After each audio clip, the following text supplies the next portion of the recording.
Hi అండి. నమస్తే. సహజీవనం 12వ భాగం. మాధవి కాలేజీ గేటు బయట బస్టాండ్ దగ్గర నిలబడి బస్సు కోసం వేచి చూస్తుంది. అక్కడికి వచ్చి నిలబడి అరగంట పైగా అయింది. ఇంతవరకు బస్సు జాడలేదు. మాధవికి విసుగ్గా, అలసటగా ఉంది. మధ్యతరగతి వాళ్ళ జీవితాలలో సగభాగం ఈ బస్ స్టాప్ దగ్గర, రేషన్ షాప్స్ దగ్గర వెయిట్ చేయడంతోనే అయిపోతాయేమో. మాధవి నుదురు చిట్లించి బస్సు రాక కోసం ఎదురు చూస్తుంది. ఇంతలో అక్కడికి మాధవి పక్కగా వచ్చి ఒక కారు ఆగింది. అందులో నుండి శ్యామ్ సుందర్ తల బయట పెట్టాడు. రండి, నేను డ్రాప్ చేస్తాను అన్నాడు. అతను ఎటు వెళ్తున్నాడో తెలియదు. తను ఇంటికి వెళుతుంది. తను ఇంటికి వెళ్లే దోవలో అతని ఇల్లు లేదని మాత్రం మాధవికి తెలుసు. అతను మాధవి కోసం ముందు సీటు వైపే డోరు తెరిచాడు. మాధవి తటపటాయిస్తూనే వచ్చి కూర్చుంది. జ్యోత్స్నకి ఇది తెలిసిందంటే ఏమనుకుంటుందో అని శంక కలిగింది. అతను స్నేహితురాలి భర్త. ఆమె అతనితో మాట్లాడడం లేదు. తను మాట్లాడినట్టు తెలిస్తే బాగుంటుందా? అవన్నీ వివరంగా ఆలోచించే టైమే లేదు. అప్పటికే మాధవి కూర్చోవడం, కారు స్టార్ట్ అవ్వడం కూడా అయింది. కారు రద్దీగా ఉన్న జనసమ్మర్దంలోంచి వెళుతుంది. కొద్దిసేపు ఇద్దరూ ఏమీ మాట్లాడలేదు. శ్యామ్ సుందర్ ముఖం సీరియస్గా ఉంది. కొద్దిసేపైన తరువాత అతను అడిగాడు, జ్యోత్స్న ఎలా ఉంది? బాగానే ఉంది. మాధవికి మళ్ళీ భయం వేసింది. తను అతనితో ఎక్కువ మాట్లాడకూడదు. మాట్లాడితే ఎక్కువగా జ్యోత్స్న కబుర్లే వస్తాయి. చెకప్ చేయించుకుంటుందా? అతని గొంతు ఎలాగో ఉంది. తల ఊపింది మాధవి. అయితే ఇతనికి తెలుసన్నమాట. తెలిసినవాడు వచ్చి జ్యోత్స్నని ఎందుకు తీసుకువెళ్ళలేదు? పోనీ ఒకవేళ ఇష్టం లేదనుకుంటే మళ్ళీ ఈ ఆరాలన్నీ ఎందుకు? అతని ధోరణేమిటో మాధవికి అంతుపట్టడం లేదు. ఎక్కడ చూపించుకుంటుంది? మళ్ళీ అడిగాడు. కరుణ నర్సింగ్ హోమ్. అదా? అక్కడ అంతగా వస్తువులు లేవే. నేను కూడా అదే అన్నాను. కానీ ఇంటికి దగ్గర కదా. మన రాత బాగుండకపోతే ఎవరూ ఏమీ చేయలేరు. ఎక్కడికి వెళ్ళినా ఒక్కటే అంది. అతను నిట్టూర్చాడు. చూడండి, ఇంటి వరకు వద్దు. దయుంచి మీరేమీ అనుకోవద్దు. జ్యోత్స్న చూసిందంటే బాగుండదు. నేను ఈ వీధి చివరే దిగిపోతాను అంది. అతను కారాపుతూ అన్నాడు. జ్యోత్స్న స్నేహితురాలు మీరు. మీతో నేను మాట్లాడితే తప్పే ఉంది? తప్పేం లేదు. అది అసలే బాధలో ఉంది. దాన్ని ఇంకా బాధ పెట్టడం నాకు ఇష్టం లేదు అంతే. థ్యాంక్ యూ అంది దిగుతూ. నేనే మీకు కృతజ్ఞతలు చెప్పాలి అన్నాడు అతను డోర్ వేస్తూ. అతను కరుణ ప్రసూతి గృహంకి వెళ్ళాడు. అక్కడ డాక్టర్ వయసు మళ్ళినావిడే. శ్యామ్ సుందర్తో ఓపికగా ఆవిడ జ్యోత్స్న గురించి చెప్పింది. శ్యామ్ తన జ్యోత్స్న భర్తనని చెప్పాడు. అభిప్రాయ భేదం వల్ల విడిపోయి దూరంగా ఉంటున్నట్లుగా చెప్పాడు. చూస్తున్నానుగా, ఈ కాలంలో ఈ ప్రేమ వివాహాలు ఎక్కువగా ఇలాగే ఉంటున్నాయి అందావిడ చిరునవ్వుతో. అతను ఆవిడ అభిప్రాయాలను ఖండించలేదు, తర్కించలేదు. మౌనంగా వచ్చేశాడు. ఆ రోజు నుండి అతను రెగ్యులర్గా మాధవ్ని కాలేజీ దగ్గర నుంచి ఇంటికి దింపుతూనే ఉన్నాడు. ఇదేమిటి, ప్రతిసారి ఇటే మీరెలా వెళ్తున్నారు అని నిలదీసింది మాధవి. అతను మాట్లాడలేదు. మాధవికి అతనిని చూస్తుంటే అపరిమితమైన జాలేస్తుంది. శ్యామ్ ఎంత మంచివాడు. జ్యోత్స్న అతన్ని అర్థం చేసుకునే లేదు. ఆశ బిడ్డ కోసం అతన్ని వదులుకోవడం ఒట్టి తెలివి తక్కువ పని. ఇది చెప్పినా దాని బుర్రకెక్కదు అనుకుంది. మాధవి ద్వారా అతనికి అన్ని కబుర్లు ఎప్పటికప్పుడు తెలుస్తూనే ఉన్నాయి. సుబ్బులు మయూరపురం నుండి పారిపోయి వచ్చిందట. ఇష్టం లేని పెళ్లి కుదిర్చారట. చేసుకోనని మొరాయిస్తే వినలేదట. కాళ్ళు విరక్కొడతానన్నారట. బుజ్జమ్మగారు, మీరే నాకు దిక్కు అని ఏడ్చేసిందట. జ్యోత్స్న అట్టిపెట్టుకుంది. సుబ్బులు వచ్చిన తర్వాత ఆ ఇంట్లో అందరికీ హాయిగా ఉంది. సుబ్బులు ఎంత పనైనా చేస్తుంది. కాకపోతే వాసపెట్టలా ఒకటే వాగుతూ ఉంటుంది. ఈ పని చేసిన సుఖం ఎంతుందో ఆ వాగుడు వల్ల వచ్చే ఇబ్బంది కూడా అంతగానూ ఉందట. శాంతకి అస్సలు ఒంట్లో బాగాలేదట. మూర్ఛలు బాగా వస్తున్నాయట. వాళ్ళ నాన్న డాక్టర్లకు చూపించడానికి తీసుకొచ్చాడు. జ్యోత్స్న వాళ్ళకి చాలా సాయం చేసిందట. బ్రెయిన్ ఎక్స్రే తీశారు. ఏమీ లేదు. శాంత ఒక రకమైన భయంతో బాధపడుతుంది అని డాక్టర్లు చెప్పారట. ఇక్కడ 4 రోజులు ఉండొస్తుందిలేండి అంటే శాంత తండ్రి వదిలి వెళ్ళాడట. శాంత ద్వారా ఆమె సంసార జీవితం గురించి విన్న జ్యోత్స్న, మాధవి నిశ్చేష్టులయ్యారు. శాంత పిల్లల కోసం బావ మీద జాలితోనూ, చచ్చిపోయిన అక్క మీద గౌరవంతోనూ అతన్ని పెళ్లి చేసుకుందే గాని భర్తగా అతనితో ఆనందంగా గడపలేకపోతుందట. ఆయన అక్క భర్తగా, బావగా గౌరవం తప్ప ఇంకేమీ అనిపించదట. అతనేమో శాంతకి పూర్తిగా విరుద్ధం. అసలే ఆయన కోరికల గుర్రం. దాంతో బంతి పువ్వు లాంటి కన్నెపిల్ల భార్యగా దొరికింది. అతని కోరికలు వరదలై పొంగుతున్నాయి. అహర్నిశలు దగ్గరకు రమ్మంటాడు. రాత్రి పగలు అనే తేడా లేదు. శాంత పిల్లలున్నారు అని సాకుపెట్టి దూరంగా ఉంటుంటే ఆ పిల్లల్ని శాంత తల్లిదండ్రుల దగ్గరకు పంపేశాడు. ఇక ఇంట్లో మిగిలింది ఇద్దరే. అదేమంటే నువ్వు నా భార్యవి, నా కోరిక తీర్చకపోయినట్లయితే నన్ను అసలు ఎందుకు పెళ్లి చేసుకున్నావు అని గద్దిస్తాడట, కొడతాడట. అతని కోరిక తీర్చడానికి శాంత ఇష్టాయిష్టాలతో సంబంధం లేదు. ఆ కోరికలు తీర్చుకోవడంలో కూడా విపరీతమైన పద్ధతులు. అతను చెప్పినట్టుగా విని తీరాలి. శాంత ఏదో వంక పెట్టుకుని పుట్టింటికి వస్తే వెంట వచ్చేస్తాడు. తనకి ఇబ్బంది పంపించమంటాడు. తల్లిదండ్రులు కాదనలేరు. శాంతను వెళ్ళమని బలవంతం చేస్తారు. శాంతకి దాని నుంచి ఎలా తప్పించుకోవాలో ఎలా తట్టుకోవాలో అర్థం కావడం లేదు. చిక్కి శల్యమైంది. చూపులు దీనంగా ఉన్నాయి. బ్రతుకులో దేని మీద ఇష్టం అనేది లేని విరాగిలా ఉంది. నువ్వు మీ అమ్మా నాన్నలతో ఎందుకు చెప్పలేదు అంది జ్యోత్స్న. చెప్పాను, వాళ్ళు సర్దుకోవాలి అంటారు. పెళ్ళయిన తర్వాత ఇలాంటివి తప్పవు అంటున్నారు.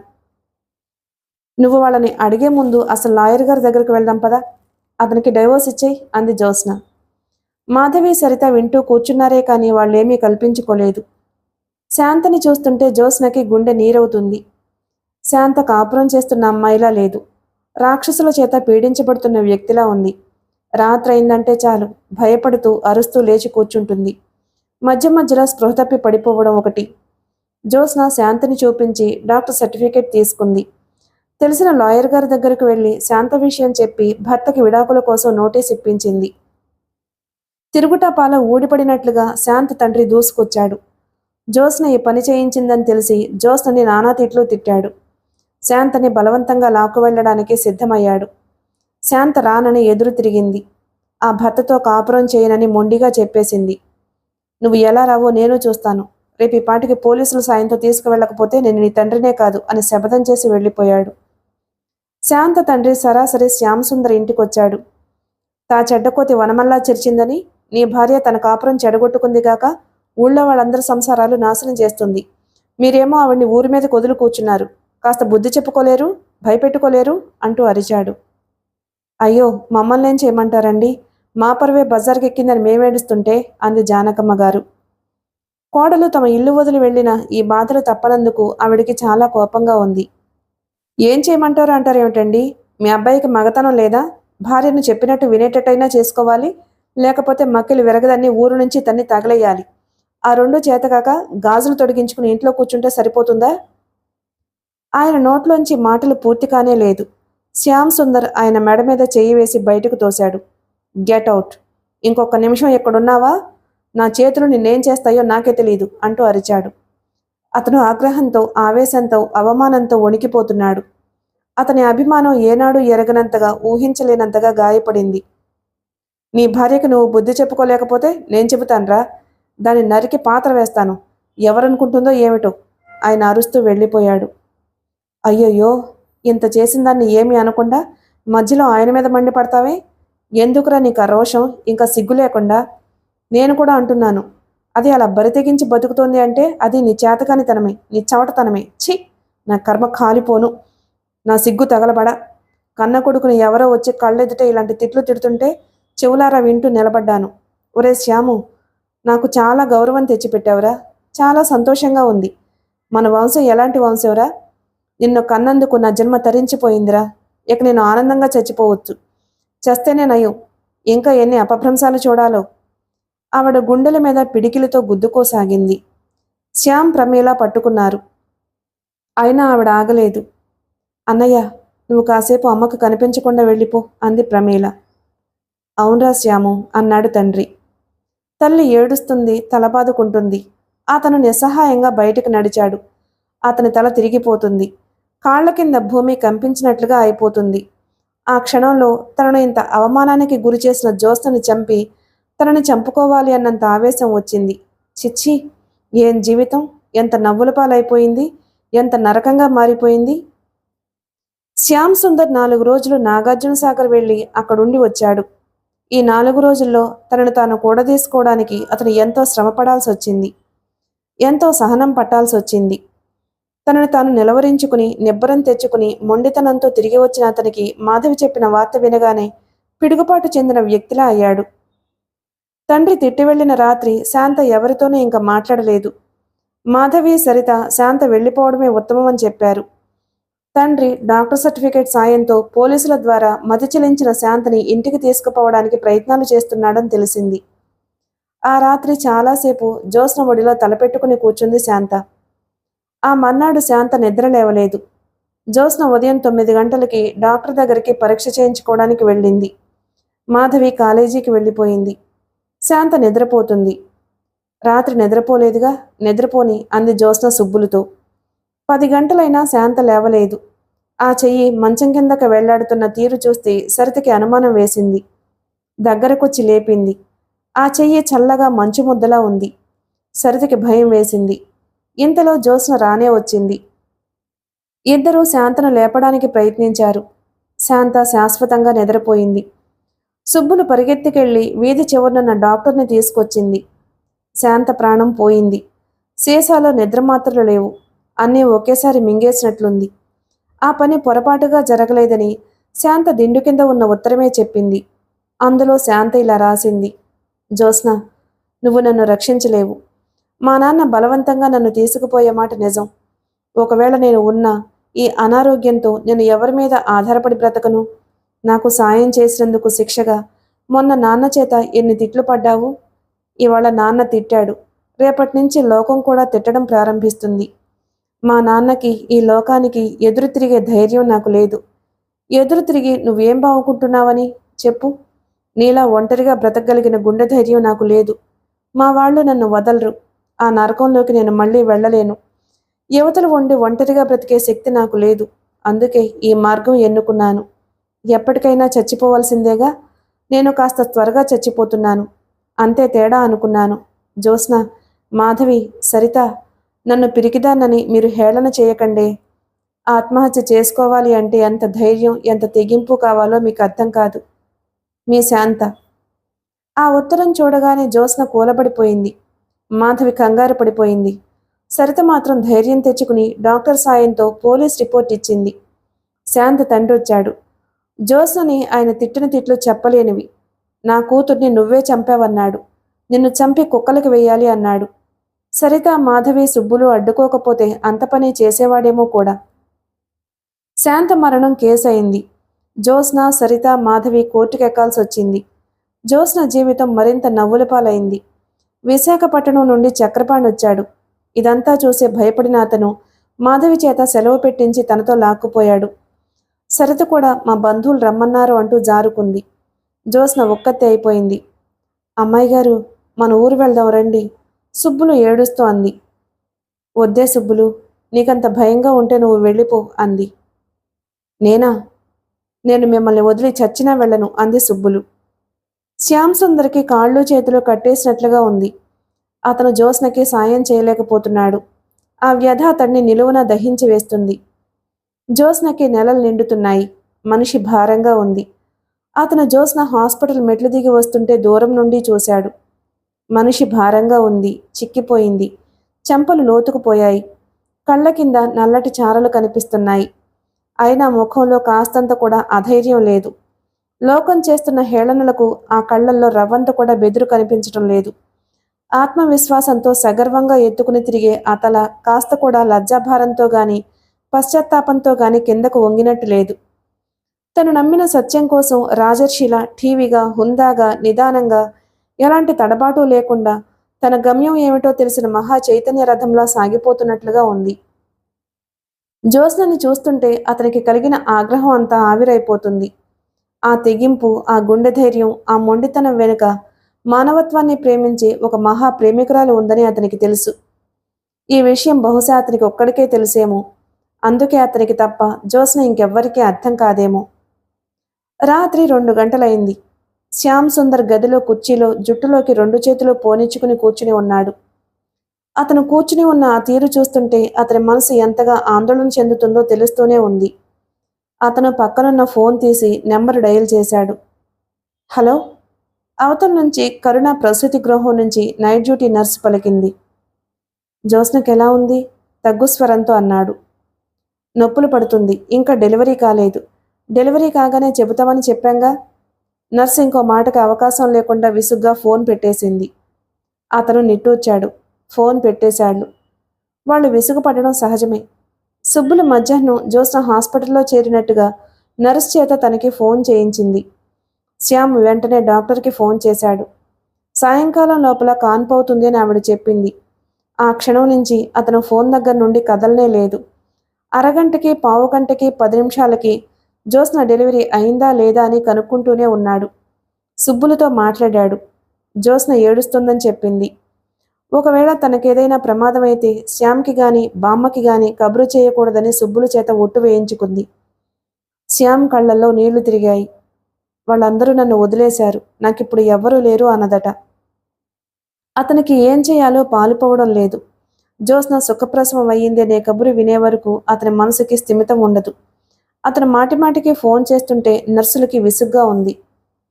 ప్రసవించగానే మేము చెబుతానులేండి అన్నారు. రాత్రి 9 గంటలయింది. 10 దాటింది. 12 కావస్తుంది. 1 గంట గడిచింది. 2 కొట్టింది.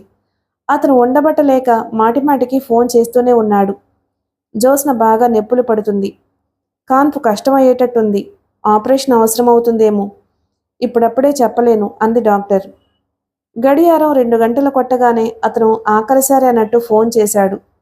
నర్స్ చెప్పిన తర్వాత అతను కుర్చీలో కూర్చున్నవాడల్లా లేచి వెళ్ళి మంచం మీద పడుకున్నాడు.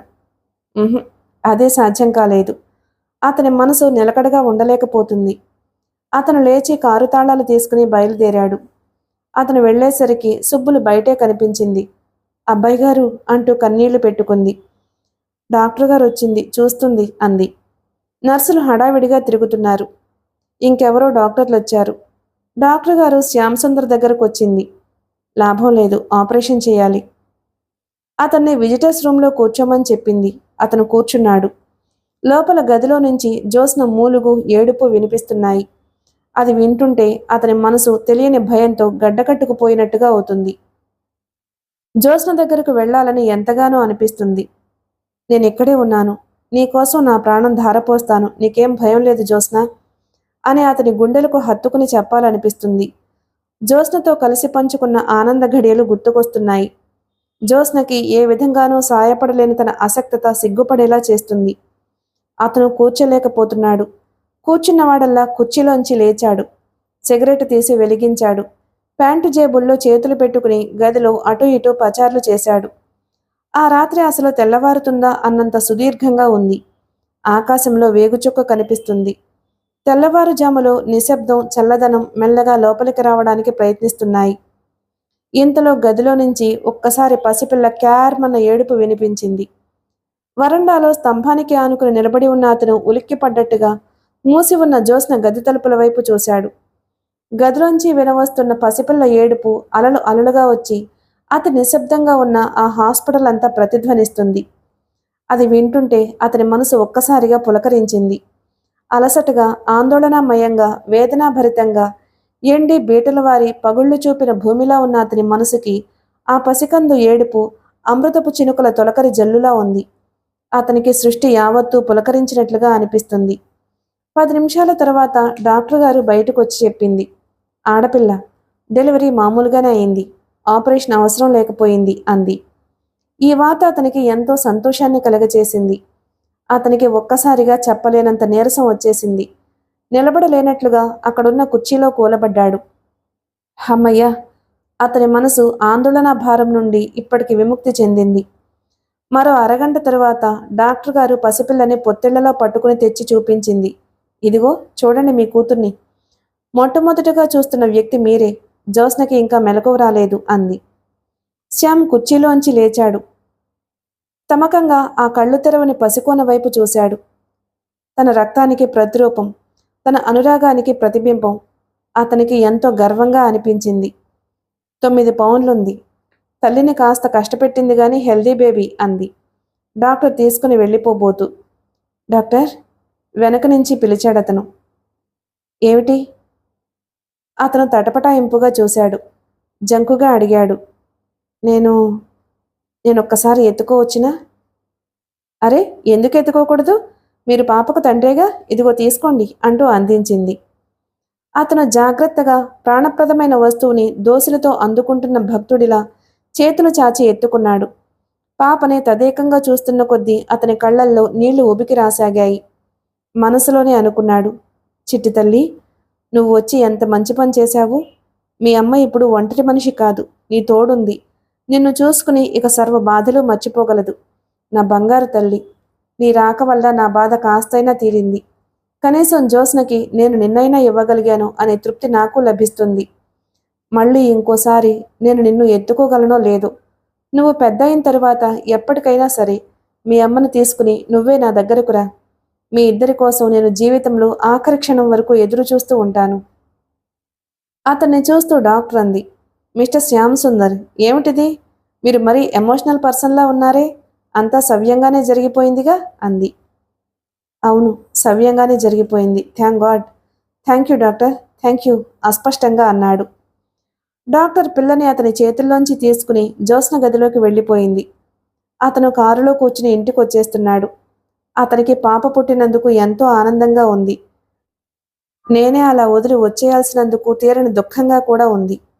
పాపకి బారసాల లేదు, ఏ ముద్దు ముచ్చట లేదు. జ్యోత్స్నకి ఒక్కొక్కసారి చాలా బాధ వేసేది. కానీ అంతలోనే ఆ ఆలోచన వదిలేసేది. ఏ పాపకైనా తల్లి ప్రేమకు మించిన వేడుక, గారాబం ఇంకేదీ లేదేమో. జ్యోత్స్న హోమ్ సైన్స్ కాలేజీలో లెక్చరర్గా చేరింది. ఆ ఉద్యోగం వచ్చిన తరువాత జ్యోత్స్న జీవితం కాస్త కుదుటపడిందనే చెప్పాలి. ఇంట్లో సుబ్బులుంది కాబట్టి పాప గురించిన చింత లేదు. సుబ్బులు పాపని తనకంటే ఎక్కువ ప్రాణంగా చూస్తుంది. జ్యోత్స్నకి ఆ విషయంలో పెద్ద నిశ్చింతగా ఉంది. తను ప్రసవించగానే శ్యామ్ సుందర్ వస్తాడని జ్యోత్స్నకి ఎందుకో గాని చాలా నమ్మకంగా అనిపించింది. కానీ ఆ నమ్మకం వమ్మయింది. పాపకి నెలలు గడుస్తున్నాయి. శ్యామ్ సుందర్ రానే లేదు. అతని కఠినత్వానికి జ్యోత్స్నకి ఏడుపొచ్చింది. అతను ఎందుకిలా చేశాడో ఎంత ఆలోచించినా జ్యోత్స్నకి అర్థం కావడం లేదు. అతనిలో ఒక మహనీయమైన సుగుణం ఉంది. అది ఎదుటివారిని అర్థం చేసుకునే సంస్కారం. ఒకసారి బంధువుల్లో ఒక అమ్మాయి వేరే కులం అతనితో వెళ్ళిపోయి పెళ్లి చేసుకుంది. తల్లి, బంధువులు అందరూ ఆ అమ్మాయిని చీడపురుగులా విదిలించారు. చెడబుట్టింది అంటూ తోలనాడారు. కానీ అతను మాత్రం ఒక్క పరుషమైన మాట మాట్లాడలేదు. పోనీ అమ్మా, ఆ అమ్మాయి ఎందుకలా చేసిందో మనకెలా తెలుస్తుంది? ఆ పిల్ల మూలంగా ఇలా అయ్యిందని అందరూ అంటున్నారు అన్నాడు. అతనిలో ఆ సంస్కారం ఏమైపోయినట్లు? ఊరి వారందరికీ మంచివాడు అనిపించుకునే ఆ గొప్పతనం భార్యాబిడ్డల దగ్గర పనికిరాలేదే? ఆలోచించిన కొద్దీ జ్యోత్స్నకి అమితమైన రోషం కలగసాగింది. అతనిలో ఒక సంస్కార హృదయం ఉందని, అతను అందరిలాంటి వాడు కాదని జ్యోత్స్నకి ఒక గాఢమైన నమ్మకం ఉంది. ఆ నమ్మకం యొక్క పునాదులే కూలిపోతున్నాయి. సహజంగా తన మనసెప్పుడు అంచనా తప్పు వేయదు. శ్యామ్ సుందర్ విషయంలో తను ఎక్కడ ఎలా పొరపడిందో అర్థం కావడం లేదు. జ్యోత్స్నకి తనకి తానుగా అతను దూరమైనందువల్ల ఏర్పడిన ఖాళీకి బాధపడడం లేదు. అది కిమ్మనకుండా భరించడానికి సిద్ధమవుతుంది. జీవితాంతం ఒంటరిగా శూన్యంగా గడపడానికి జ్యోత్స్న సిద్ధమవుతుంది. కానీ పాపని చూస్తుంటే మాత్రం జ్యోత్స్నకి కళ్ళల్లో నీళ్లు తిరుగుతున్నాయి. శ్యామ్ ఉంటే పాపని ఎంత అపురూపంగా చూసేవాడు. అతనికి పిల్లలంటే ఎంత పిచ్చి ప్రేమో జ్యోత్స్నకి తెలుసు. ఆశ కూతుర్ని కూడా అతను ముద్దు చేసేవాడు. జ్యోత్స్న ఒకసారి ఇలాంటి ఆలోచనలతో పరధ్యాసగా నిలబడిపోతూ ఉండేది. శ్యామ్ అక్కడకు వచ్చినట్లే ఉండేది. పాప బోర్లా పడుతుంది, తప్పటడుగులు నేర్చుకుంటుంది, అమ్మ అనే పిలుపు నేర్చుకుంటుంది. 10 నెలల పిల్ల అయింది, పచ్చగా బొద్దుగా అయింది. జ్యోత్స్న శ్యామ్ సుందర్ని గురించి ఆలోచించటం మానేయటానికి దృఢనిశ్చయం చేసుకుంది. అతన్ని గురించి ఆలోచించడం ఇక అనవసరం అనిపించింది. జ్యోత్స్న జీవితంతో రాజీ పడిపోయింది. తనకి ఈ లోకంలో పాప తప్ప ఇంకెవ్వరూ లేరు అని అనుకుంది. పాపని తండ్రి నీడలేని పాపగా పెంచడానికే మానసికంగా సిద్ధమైంది. జ్యోత్స్న చదువు వైపు మనసు తిప్పుకోసాగింది. కానీ ఎంత ప్రయత్నించినా ధ్యాస చదువు మీద లగ్నం కావడం లేదు. ఒక్కోసారి పడుకుంటే పక్కన శ్యామ్ సుందర్ ఉన్నట్లే అనిపించేది. అతనితో గడిపిన దాంపత్య జీవితం గుర్తుకొచ్చేది. ఆ రోజులు ఎంత సుఖంగా ఉండేవి.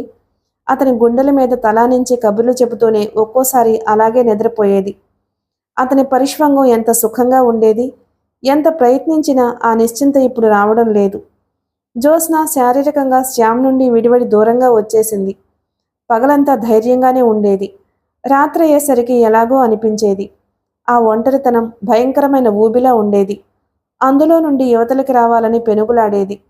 ఒక్కోసారి సాధ్యమయ్యేది కానీ ఎన్నోసార్లు తనే ఓడిపోయేది.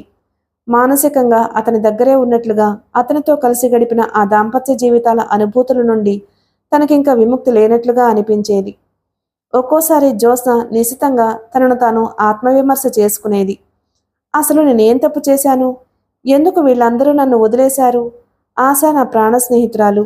ఆశకి కష్టం వస్తే ఆదుకున్నాను. ఆశ కూతురంటే నాకు ఆపేక్ష ఉండదా? నన్ను వీళ్ళు అర్థం చేసుకోలేదంటే వీళ్ళకి అసలు స్నేహం అంటే ఏమిటో తెలియదన్నమాట. జ్యోత్స్న ఆశ కూతురు గుర్తుకొస్తే గుండెలు దుఃఖ సముద్రంలా మారేవి. ఎక్కడుందో, ఎన్ని అవస్థలు పడుతుందో, తిండి పెడుతున్నారో లేదో, ఏది కాకూడదు అని తను అనుకుందో అదే అయ్యింది. ఆశ కూతురు అలాంటి కష్టాలకి గురయింది అంటే అందుకు బాధ్యురాలు తాను. ముమ్మాటికి తనే. ఆ పిల్ల పుట్టడానికి తనే కారణభూతురాలు. ఆ పాప కష్టాలకి తనే బాధ్యురాలు. జ్యోత్స్న మనసులో ఇది తీరని గాయంలా ఉంది. ఒక్కోసారి తన పాపని గారాబం చేస్తుంటే ఆశ కూతురు గుర్తుకొచ్చి అలాగే ఉండిపోయేది. తనకి తానే దోషిలా ఫీల్ అయ్యేది. జ్యోత్స్నకి చాలా దుఃఖంగా ఉండేది. ఈ బాధకి తోడు తీరని ఒంటరితనం. జ్యోత్స్న మనసు మండుతున్న జ్వాలలా ఉండేది. జ్యోత్స్న ఒక్కోసారి ఇంటికొచ్చేసరికి సుబ్బులు ఎక్కడ పని అక్కడే ఉంచేసి ఇంట్లో చూస్తే ఒకసారి సిగరెట్ పీకలు కనిపించాయి. ఒకసారి పాప చేతిలో కొత్త బొమ్మలు కనిపించాయి. ఎవరొచ్చారు అంటే నాకు తెలిసిన ఆయన ఒక ఆయన ఊరి నుంచి వచ్చాడమ్మా అంది. జ్యోత్స్నకి అనుమానం రాసాగింది. తన ఇంట్లో లేనప్పుడు ఎవరో సుబ్బుల కోసం ఇంటికొస్తున్నారు అన్న అనుమానం కలగసాగింది. ఒకసారి కాలేజీకి వెళ్తున్నాను అని బయలుదేరింది. సుబ్బులు పాప చేత టాటా చెప్పించి ఇంట్లోకి వెళ్ళిపోయింది. జ్యోత్స్న ఎదురింటి వారికి అవతల రోడ్డుకి గేటు ఉంది. ఆ ఇంట్లో పైభాగంలో పడక గదిలోంచి చూస్తే జ్యోత్స్న ఇంటి ఆవరణ స్పష్టంగా కనిపిస్తుంది. జ్యోత్స్న ఆ ఇంట్లోకి వచ్చి పైన కూర్చుంది. కిటికీ పరదా పక్కకి లాగి చూడసాగింది. ఒక పావుగంట తరువాత ఆ ఇంటి ముందు కారు ఆగింది. ఆ కారు ఎవరిదో జ్యోత్స్నకి తెలియదు. అందులో నుండి శ్యామ్ సుందర్ దిగాడు. కారు హారన్ చప్పుడు వినగానే సుబ్బులు తలుపు తెరిచింది. చేతిలో పాపుంది. శ్యామ్ సుందర్ గేటు తెరుచుకుని లోపలికి వెళ్ళాడు. సుబ్బులు అప్పటికే అక్కడికి ఎదురొచ్చింది. సుబ్బుల చేతుల్లో ఉన్న పాప అతన్ని చూడగానే ఎంతో అలవాటు పడ్డ వ్యక్తిలా సుబ్బుల చేతుల్లోంచి అతని చేతుల్లోకి దూకింది. అతను చేతులు చాపి ఎత్తుకున్నాడు. గుండెలకు నొక్కుకున్నాడు. ఎగరేసి పట్టుకున్నాడు. పాప అతని జుట్టు 2 చేతులతో పట్టుకుంది. అతని పెన్ను లాగింది. గడియారం పీకింది. పాప అతని మాటలకు కిలకిలా నవ్వుతుంది. అతని మెడ మీద మేకపిల్లలా వేసుకున్నాడు. కిందకి దింపి వేళ్లు పట్టుకుని నడిపించాడు. అమ్మా నాన్న అనే మాటలు అనమని నేర్పించాడు. కొద్దిసేపటికి అతను టైం చూసుకున్నాడు. పాపని సుబ్బుల చేతికి ఇచ్చేశాడు. అతను వెళ్ళి కారులో కూర్చుంటే సుబ్బులు పాప చేత టాటా చెప్పించింది. అతను పాపని వదలలేక వెళ్ళినట్లు వెళ్ళాడు. పాపను ఎత్తుకుని ఉన్న సుబ్బులు ఏమీ ఎరగందాన్లా గేటు వేసుకుని లోపలికి వెళ్ళిపోయింది. జ్యోత్స్నకి గుండెల్లో నొప్పిలాంటిదొచ్చింది. ముందుకు వంగి కూర్చుంది. శ్యామ్ పాపను చూడడానికి తను లేనప్పుడు వస్తున్నాడు. పాప అతనికి ఎంత అలవాటో వాళ్ళిద్దరినీ చూస్తుంటే తెలుస్తూనే ఉంది. జ్యోత్స్నకి మొదటిసారిగా వెర్రి సంతోషం కలిగింది. కానీ ఆ సంతోషం క్రమంగా రాను రాను ఆవిరైపోయింది. శ్యామ్ సుందర్ పాపను చూడడానికి తను లేనప్పుడు ఎందుకు రావాలి? ఆ దొంగ ఆనందం ఎందుకు పొందాలి? శ్యామ్ సుందర్ చాలా తెలివిగలవాడు. అతను మెల్లగా పాపని అలవాటు చేసుకుంటున్నాడు. రేపు పాప పెద్దదైతే అతను చెప్పిన మాటలు నమ్మి తనంటే ఎదురు తిరిగి తండ్రితో వెళ్ళిపోవచ్చు. పాప దూరం అయితే తన బ్రతుకు ఏం కావాలి? ఒంటరితనంతో కృంగిపోవాలి. ఇలా రావడంలో తప్పకుండా అతని ఉద్దేశం అదే అయి ఉంటుంది. తను అతన్ని బాధ పెట్టినందుకు మంచి శిక్ష వేయడానికి అతను ప్రయత్నిస్తున్నాడన్నమాట. ఈ ఆలోచన రాగానే జ్యోత్స్నకి భూమి తల్లక్రిందులైనట్లు అనిపించింది. తన జీవితమే పెద్ద శూన్యంగా మారే ప్రమాదం ఎదురవుతున్నట్లు భయపడింది. జ్యోత్స్న ఇంటికొచ్చింది. సుబ్బులు ఏమీ ఎరగనట్లుగా పని చూసుకుంటుంది. జ్యోత్స్నకి సుబ్బుల కంటే శ్యామ్ మీదే ఎక్కువ కోపం వచ్చింది. ఎందుకంటే ఏ లంచమో పెట్టి అతను సుబ్బుల్ని లొంగదీసుకుని ఉంటాడు. అందుకే అది తన దగ్గర ఉంటున్నా అతను చెప్పినట్టు వింటుంది. జ్యోత్స్నకి పాప చేతుల్లో బాల్ పాయింట్ పెన్ను కనిపించింది. సుబ్బులు, ఈ పెన్నెవరిది అని అడిగింది. అదా, అది మా ఊరు నుంచి ఒక ఆయన నన్ను చూడ్డానికి వచ్చాడమ్మా. దాని నోట్లో మాట పూర్తి కానే లేదు. జ్యోత్స్న కొట్టినట్టుగా అంది. ఛీ, నీకు సిగ్గులేదు? నా దగ్గర ఇన్ని అబద్ధాలు ఆడతావా? నిన్ను నమ్మినందుకు నన్ను ఇలా మోసం చేస్తావా? నిన్ను పెట్టుకున్నది నాతో విశ్వాసంగా ఉండడానికి కానీ ఇంకొకరితో లాలూచి అవ్వమని కాదు. నాకు ఇష్టం లేని వాళ్ళని ఇంట్లోకి రానియడానికి నీకు ఎంత గుండె ధైర్యం? అది కాదమ్మా, సుబ్బులేదో చెప్పబోయింది. ఇక నువ్వు ఏ కథ చెప్పినా నా మనసు కరగదు. నువ్వు నమ్మక ద్రోహం చేశావు. నిన్ను నిన్ను నిన్ను కాదులే, నిన్నని ఏమీ లాభం లేదు. విశ్వాసపాత్రులు కాని వాళ్ళని ఇంట్లో ఉంచుకోవడం నాదే తప్పు. సుబ్బులకి కోపం వచ్చేసింది. ఎదురు తిరిగింది. ఏంటమ్మా, 10 సార్లు విశ్వాసం లేదు విశ్వాసం లేదు అంటారు. నేనంత కాని పని ఏం చేశాను? అయ్యగారు వస్తే పాపని చూపించాను తప్ప. అసలు ఆ అయ్యగారు ఎంత మంచివారు, దేవుళ్ళలాంటివారు. ఆయన్ని మీరు నానా బాధలు పెడుతున్నారు. నోర్మై, నోరు మూసుకుని వెళ్ళు, అనవసరంగా వాగకు అని అరిచింది జ్యోత్స్న. గుడ్డొచ్చి పిల్లను వెక్కిరించిందట కర్మ. చివరికి దీంతో కూడా చెప్పించుకోవాల్సిన గతి పట్టింది నాకు అనుకుంది. వెళ్ళిపోమ్మని సుబ్బులు పెట్టి తెచ్చి బయట పారేసింది. వెళ్తానులేమ్మా, వెళ్ళకుంటానా? మీకు తెలియదేమో, ఎవ్వరూ లేక మీరు ఒక్కరూ ఉంటున్నారని తెలిసి అయ్యగారే బామ్మగారితో చెప్పి నన్ను ఇక్కడికి పంపించారు అనేసింది. ఏమిటి? జ్యోత్స్న ఆశ్చర్యపోయింది. ఆ మాట వినగానే జ్యోత్స్నకి పిచ్చెక్కిపోయింది. అంతేకాదు, జ్యోత్స్న ప్రసవించిన రాత్రి అతను వచ్చి ఎంత ఆదుర్దా పడ్డాడో చెప్పబోయింది. జ్యోత్స్న వెర్రి కోపంతో సుబ్బుల్ని రెక్కపట్టి వీధిలోకి తోసింది. తలుపులు వేసుకుని లోపలికి వచ్చిన జ్యోత్స్నకి గుండెలు బద్దలయ్యేంత నొప్పొచ్చింది. చప్పున అక్కడ కూలబడింది. ఆ మధ్యాహ్నమే జ్యోత్స్న పాపను వీధి చివర ఉన్న బేబీ కేర్ సెంటర్లో చేర్పించింది. నా పాప కోసం ఎవరొచ్చినా పాపను చూడనియొద్దు అని గట్టిగా వార్నింగ్ ఇచ్చింది వాళ్ళకి. మర్నాడు శ్యామ్ సుందర్ ఆ బేబీ కేర్ సెంటర్ దగ్గరకు వచ్చాడు. నో సార్, జ్యోత్స్న గారు గట్టిగా ఎవరికి పాపను చూపించొద్దు అని చెప్పారు. I'm sorry. మీరేమీ అనుకోవద్దు. మీకంత చూడాలనుంటే ఆవిడ దగ్గర నుంచి లెటర్ తీసుకురండి అందావిడ. అతన్ని చూసిన పాప తప్పటడుగులు వేస్తూ చేతులు చాస్తూ ఆనందంగా రాబోయింది. ఇంతలో ఆవిడ పాపనెత్తుకుని వెళ్ళిపోయింది. పాప ఏడవసాగింది. అతను తిరిగొచ్చేశాడు. పాప ఏడుపు గుర్తుకొస్తుంటే అతని గుండెలు నొక్కినట్లయింది. మిగిలిన కథ తరువాయి భాగంలో విందాం. Please like and subscribe my channel. Thank you.